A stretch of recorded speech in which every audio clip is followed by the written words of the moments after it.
The city above was burning.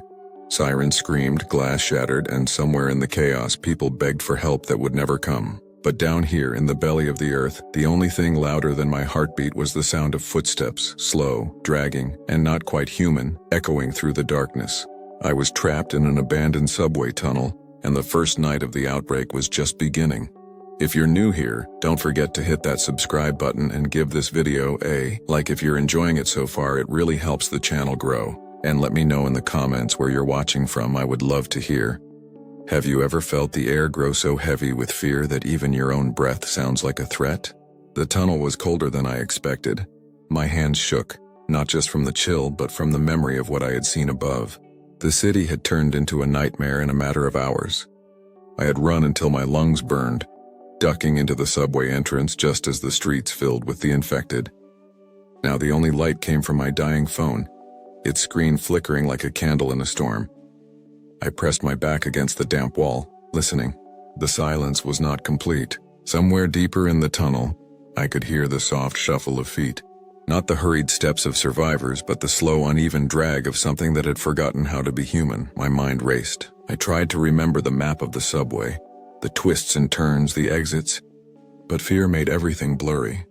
I could smell rust and old oil, mixed with something else, something rotten drifting on the stale air. A sudden clang echoed from the far end of the tunnel. I froze. My heart hammered so loudly I was sure it would give me away. I crouched lower, clutching a broken metal pipe I had found near the tracks. It was not much, but it was all I had. I thought about my family. Were they safe? Had they made it out? The questions hurt more than the cold. I wanted to scream, but I bit my tongue. Down here, noise was a death sentence. A faint light flickered ahead.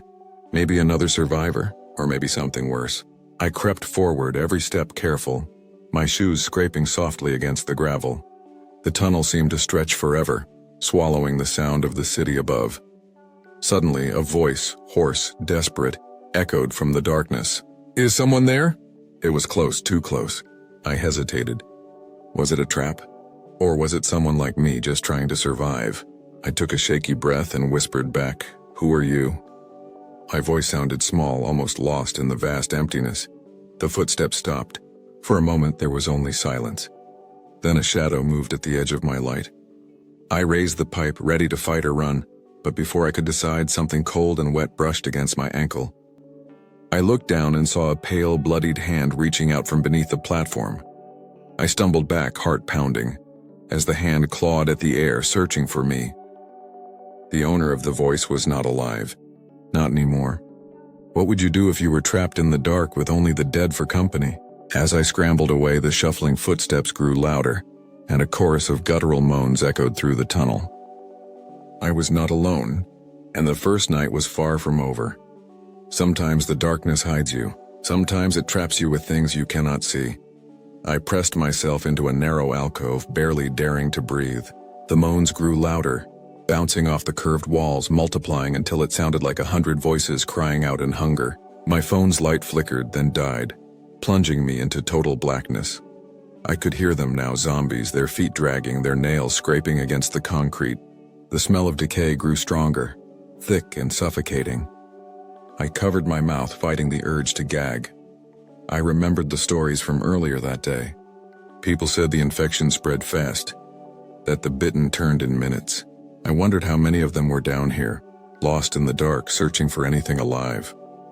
A sudden crash echoed from behind me. I spun around, pipe raised, but saw nothing. My eyes strained to adjust, searching for any hint of movement. I could feel the tunnel vibrating with every step they took. I tried to move quietly, feeling my way along the wall.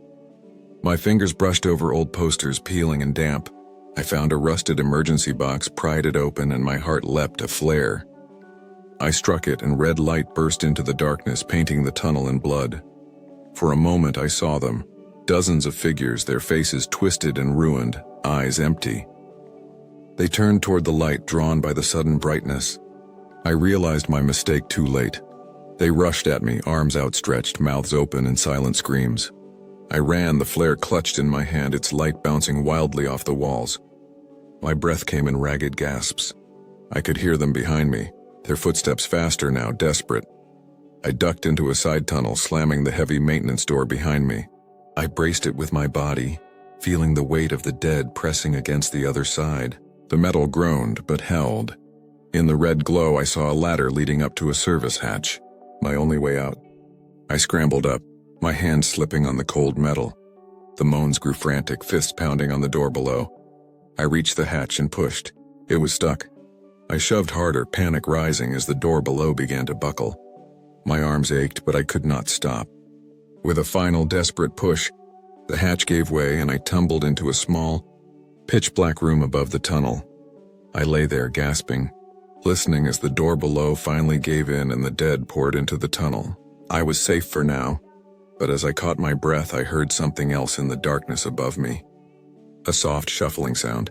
I was not alone in this room either. When you think you have escaped the nightmare, sometimes you have only found a new one. I held my breath, straining to hear.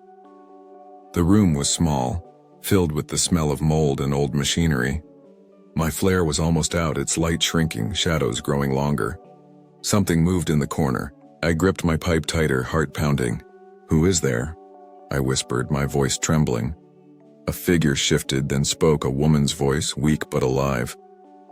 "Please, do not hurt me." Relief washed over me, but I stayed cautious. In this new world, trust was a dangerous thing.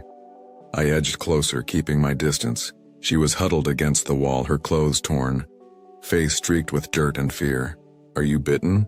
I asked, my voice barely above a whisper. She shook her head, eyes wide. "No, I have been hiding here since it started. I thought I was the only one left." For a moment, we just sat in silence, listening to the chaos below. The pounding had stopped. The dead had moved on for now. I shared what little water I had, and we talked in hushed voices. She told me her name was Asha. She had lost her family in the first wave, just like me. There was a quiet strength in her, a determination to survive. We made a plan. There was an old maintenance tunnel that led to the surface, but it was risky. The infected could be anywhere. Still, it was our only chance. We moved together, careful and silent. Every sound made us flinch. The tunnel was narrow, filled with debris and the echo of distant screams. At one point, we heard footsteps above us, fast, frantic. Not zombies. Survivors, maybe. Or worse. We reached a rusted ladder leading up to a grate. I climbed first, pushing the metal aside. Cool night air rushed in, carrying the distant sounds of sirens and chaos. I helped Asha up, and for the first time I saw the city from above. Fires burned in the distance. The world we knew was gone. But as we stepped out into the night, a new sound reached us.